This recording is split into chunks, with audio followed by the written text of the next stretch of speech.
Hey everybody, welcome back to the channel. It's old Pappy back with another one. Thanks for tuning in. And today we're going to be looking at these railgun weapons. Now, I gotta let you know, I tried them on the test server, and I was not that impressed, but I got them anyway, and I built them up, and now I have them pretty much maxed.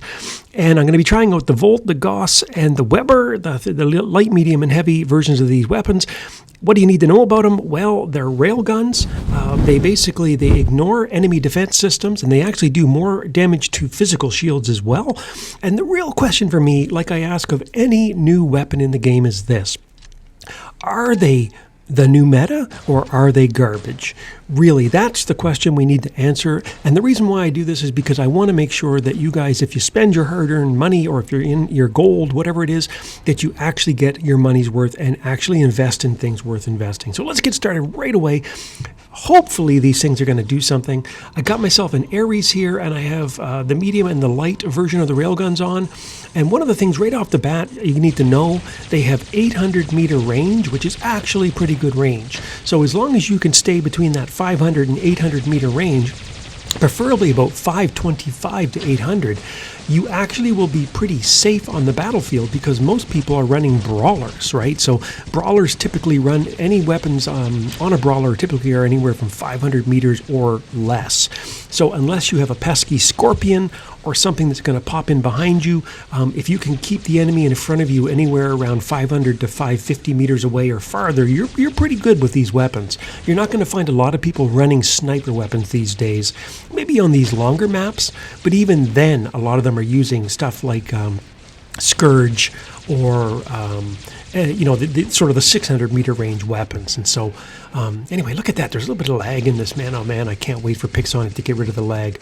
The new high def version of the game is great. I'm playing 60 frames per second, but we gotta really target the lag next. I mean, that's just bottom line. But anyway, let's get back out of here. So far, what am I thinking about these weapons? Well, let's see. I got to get in a little bit closer, and I am noticing that that guy was just a little bit out of range. I kind of misfired there. I am noticing that as long as the enemy is not shielded, you do get to do a little bit of damage. Now there, I'm combining it with my built-in Ares weapon, so it's kind of difficult to tell how it's working there. But they basically seem to do a little bit they do shave off the damage. There's a good example. So I took maybe a quarter of that guy's health with one shot with the medium and the two lights. See there. Okay, yeah, it's a little bit less than that. I'd say I'm taking about maybe a fifth of that guy's health with every shot. Now, I don't know exactly if that guy's max. I don't know that kind of thing. But it's okay. It's definitely not a one-shot kill weapon family, that's for sure. All right, so let's see here. One of the other things you got to know about these weapons, really, really important, is that they are terrible for brawling. So even though they can fire, they constantly reload. So the longer you let them recharge, and it's an 8-second period to get the complete full recharge, the longer you let them recharge, the more damage they do. So in that way, they're sort of like the trebuchet and those types of weapons. But the thing about them is that they really do not do a lot of damage in their just individual shots unless you let them load up.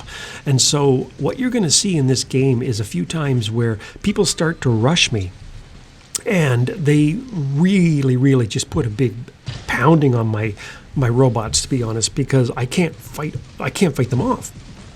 The weapons just aren't strong enough. And so the other thing you're noticing, oh my God, look at that, I just got a kill. It's 6 minutes into the game, or 4 minutes into the game, I should say, 3.5, and I get my first kill. So, kind of mixed feelings about this. The other thing that I'm not really liking, and that's more in terms of play style, is that I'm not really a brawler at heart, and War Robots over the years has gone from a game where snipers could really dominate, like especially back in 2014 and early 2015, back in the Kang Day Fury days. If people have played the game long enough, they know what I'm talking about. Back then, you could actually almost one-shot kill guys as they were trying to run across this same map. But now it just seems like no sooner than you start shooting people with your sniper weapons, then they rush you in their fast little brawling bots, their scorpions, their whatevers. And next thing you know, they're right in your face, they're in your grill, and they're just ripping you a new one. So I think ultimately that is a major issue with these weapons as well. So now I'm in here with the Behemoth, and I have 4 of the heavies lopped on here, and let's see what's going on. See if I can even get a kill here. Again, I want that now. See, this is the problem. I haven't even made it out of my spawn yet, and already we're getting just hammered here. Look at this. They've made inroads into our home base here. They're about to take our home spawn. And because these weapons basically have no brawling capabilities whatsoever. Damn it. There you go. So I'm getting attacked by a scorpion. I'm getting some help from a teammate. But I think he's going to... Well, there you go, man. A picture's worth 1,000 words. So, for the rest of the video, I'm actually going to probably bow out here. You can watch the rest of the game if you want. I'm going to give you a few final thoughts, though. So, are these weapons any good and are they worth your money? The bottom line is no, they are not. Maybe if you're playing super low level and if you max them up a little bit and you can basically kill some really low level people, sure. But the bottom line is that, and it goes for all sniper weapons, and I mean true sniper weapons, not scourges and things like that work at 600 meters, but really you can brawl with them, is that the sniper weapons are so one-dimensional. All you can do is stand back and snipe. And the split second people rush towards you, you are just counting down the seconds until you're dead. And so my suggestions for Pixonic, if they're watching the video, is you either need to vastly increase the damage that the sniper weapons like the railgun family do. That's number one.